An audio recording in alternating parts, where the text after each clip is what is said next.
Yep, I am definitely bracing myself for this one. Is the Brandon Sanderson, is the hype for him dying? I'm going to go through my thoughts on this, you guys, and give a prediction on where I think all this will go. And you guys can join the discussion of this down in the comments section. Like and subscribe, yada yada, blah blah blah, whatever. Look, I'm the guy that said Brandon Sanderson is leading a new golden age of fantasy books.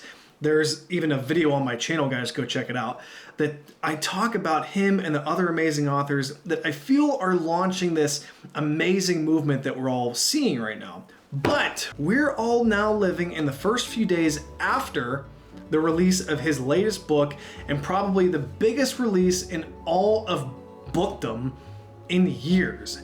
And we should be drowning in hype, in absolute geekdom, and celebrating a huge entry into one of the biggest fantasy series on the planet. But instead, it kind of feels to me like the party is pretty silent.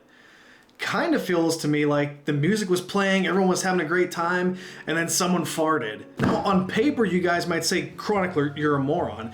The hype isn't dead, it's bigger than ever. The Goodreads score is high, he's got so many events, his booktube channel is blowing up. When in truth, sold a ton of copies. Brandon even said so. Heck, Brandon said it would be a bigger shock if he wasn't the #1 selling author after a Stormlight release. Not quite sure how I feel about that quote, by the way, but if you watch booktube like I do, something just still feels off, and not in a good way. Almost like some long dormant cat has been let out of the bag with Brandon's writing or Stormlight Archive or a mix of the two. There are definitely reviews out there that range from, people really liked it, to lukewarm to, man, a lot of reviews saying people are pretty disappointed. And by the way, shout out to the real ones that braced themselves after dropping harsh reviews. That could not have been easy. Now, for everyone that loved it and disagree with my general sentiment here, God bless you guys. I want to feel the way that you guys do if I ever get to this point in the series eventually. And if you guys love the series and When in Truth was the best entry yet for you, no one else's opinion matters in the slightest. I just find the discussion side of all this completely fascinating with what's happening right now, at least with what I'm seeing personally in my booktube feeds and all that. And it's interesting, particularly to me as someone who's in the middle of the series, seeing When in Truth fall so hard with a lot of booktubers I trust, plus my own lived experience with the series has been kind of a slog at times.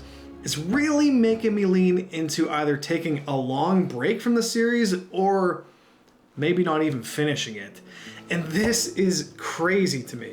But I do want to say, guys, Brandon Sanderson seems like genuinely a really good dude. He was given a huge task as a younger writer and did something many people figured impossible. And that is finishing a massive fantasy series after the original author sadly passed away. And this is the last book in the series, A Memory of Light. One quick side note, I think that is the coolest title for a fantasy book ever. I just love the way that title makes me feel. He had the impossible task of finishing a series, The Wheel of Time, in a way that satisfied the masses. And to finish such a huge fantasy series that isn't even yours, that has a ravenous fan base, is a god tier achievement. And I think for a while, Brandon probably felt like everyone's favorite underdog since then. It was a feel-good story. All that and his earlier writing of Mistborn, Stormlight Archive, Elantris helped propel him, along with his awesome method of being open with the fans and being active with them through social media. For this, I'd never give Brandon any crap at all. And, not to mention creating Dragonsteel Nexus, which is a brand new thing that's set to become like the Comic-Con for fantasy book lovers. I think all these things are great, and they're all reasons that Brandon's name will be and should be spoken highly of for years after all of us are gone. But I think Matt from Matt's Fantasy Book Reviews said it best in his When in Truth review, which you guys should all go check out 100% and subscribe to him. Matt said that Brandon's gotten to that George Lucas phase of his career. Basically, it's to the point that Brandon probably believes he can do no wrong with his writing and that no one around him can defy him or challenge his ideas or even tell the guy when his jokes aren't funny. You guys ever have that one friend in school that tries really hard to be funny, but it kind of comes off as awkward and trying too hard? That's basically Brandon's humor.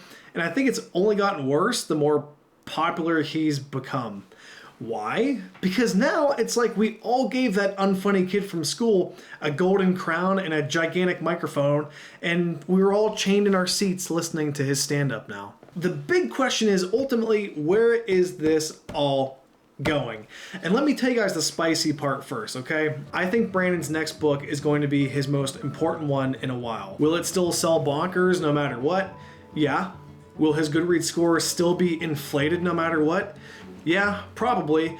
But there's a few cracks in the armor. At least it feels like there's a few cracks in the armor now, doesn't it? And those can kind of spiderweb if Brandon decides to ignore them. Just my opinion. You know, I mentioned about reviews from booktubers I trust, and many of these people love Sanderson's work. But I've seen a ton of people be like, I'm done with the series. I need a break from Sanderson. Thank God it's going to be 9 years for the next book because I need a gigantic vacation from the Cosmere. That isn't nothing. And I think in many ways, authors especially are only as good as their last book in a lot of people's minds, for right or for wrong, for better or for worse. So I think whatever Brandon's next big project is, it's pretty important. And if I know Brandon, or if I kind of feel like I know the guy, I think he will see some of the lukewarm reception to Wind and Truth and maybe have some self-reflection and make a change. We'll see. I'll even make one other prediction. I don't think Stormlight 6 will wait 9 years to release like he's saying it will. I could be totally wrong, but I think he'll want to get back out there sooner than that. This series is his baby, and I don't think he'll want anyone to feel like it left off on a disappointing note. But we'll see. And again, guys, this is not a bash on Brandon Sanderson video. It's just a moment captured in time of, man, this is kind of an interesting moment in his career. You know, there's a lot of buzz, a lot of really differing opinions. It seemed like before, yeah, some people were down a little bit on the last book, but generally it was liked. This one seems like it's falling a little bit harder, and for the weight and the hype and all the build up for this book, for it to kind of be meh for a lot of people to bad, is definitely an interesting discussion point for me. I think the guy is incredible in many ways. I just want to have that discussion. That's all.